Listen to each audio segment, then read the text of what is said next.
नमस्कार दर्शक बंधु पाणीपाग अपडेट रे आपनको स्वागत। राज्य में वर्षा हेबो बोली विभिन्न मॉडल आकलन करुछंती किंतु वर्षा वर्तमान देखा मिलू नहीं।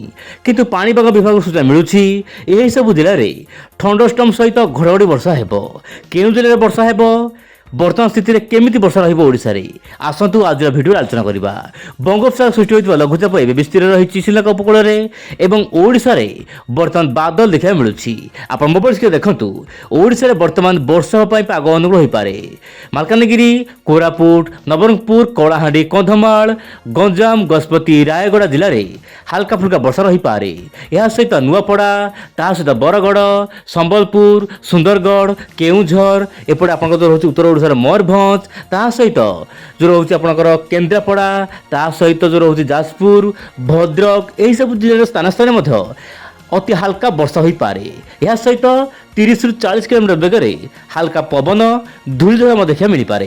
किंतु ये जो वर्षा हेबो येलो अलर्ट दिया जायछि धरंतु खोर्धा जिला को येलो अलर्ट रही वर्षा हेबा पाई।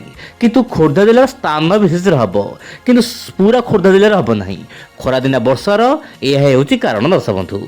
वर्तमान समय बायर जन देखंतु कोन रही बंगोपसागर सृष्टि होइतबा लघुचाप वर्तमान श्रीलंका उपकूल में केन्द्रीभूत होइछि एवं यार किछि वायु तामिलनाडु को पहुंचुछि जहाँ कि तामिलनाडु में मेघपाग हल्का फुल्का वर्षा देखा मिलुछि। आगामी 24 घंटा पर तामिलनाडु यार आखपाख अंचल में वर्षा बढ़िबो।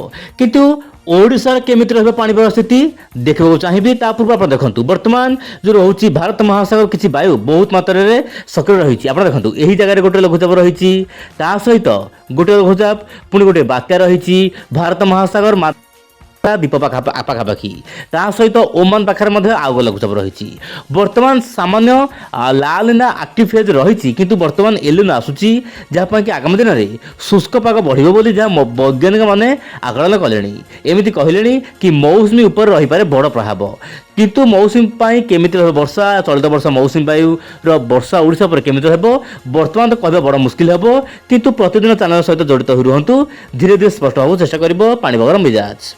वर्तमान समय आप देखो बंगोपसागर वायु जाऊँगी ओडिशा मध्यकू जहाँ कि जो नील रंगर ग्राफ देखुं ये सब हल्का फुल्का वर्षा पाग अनुकूल हो पारे। वर्तमान सामुद्रिक वायु बहुमात्रा जाऊँगी से सकाल समय कटक, भुवनेश्वर ता सहित संबलपुर एपटे बरगड़, नुआपड़ा आखपाख अंचल में देखा मिल पारे साधारणतः कुहुड़ी। किंतु अधिक कुहुड़ी पुरी पारादीप देखा मिल पारे।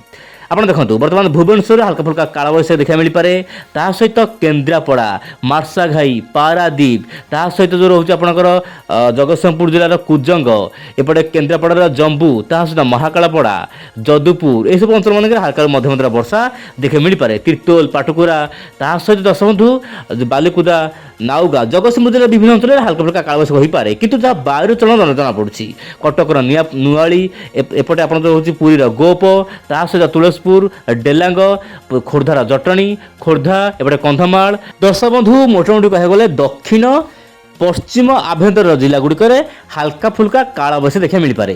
तेज दशबंधु क्यों जिले में वर्षा होउछि क्यों जिले में पाणीपाग मिजाज केमिति रही आगामी भिडियो में जना पड़ो आप जिले वर्षा होइछि कि नहीं समस्त रिपोर्ट को मुझे निश्चय पर आसना काल सन्ध्या 7टार आसबि नुआ भिडियो माध्यम एवं देखा भारत मानचित्र माध्यम कौन रही पाणीपाग मिजाज। ओडिशा, छत्तीसगढ़, तेलंगाना ता सहित झारखंड पश्चिम आखपाख अंचल हल्का फुल्का काल बैशाखी देखा मिल पारे। या सहित उत्तर पूर्व राज्यगुड़िक काल बैशाखी देखा मिल पारे। किसी दर्शक बंधु कमेंट रही काल बैशाखी माने कौन दर्शक बंधु काल बैशाखी माने कौन मुझे निश्चय पर परवर्ती भिडियो में कहवा चेष्टा करी। किंतु वर्तमान समय देशर विभिन्न अंचल में अति हल्का वर्षा काल बैशाखी देखा मिल पारे। प्रतिदिन पाणीपाग खबर देखंतु ओ इंडिया चैनल सहित जड़ित हो रुहंतु। चैनल को एबे सब्सक्राइब करंतु। नमस्कार, जय जगन्नाथ।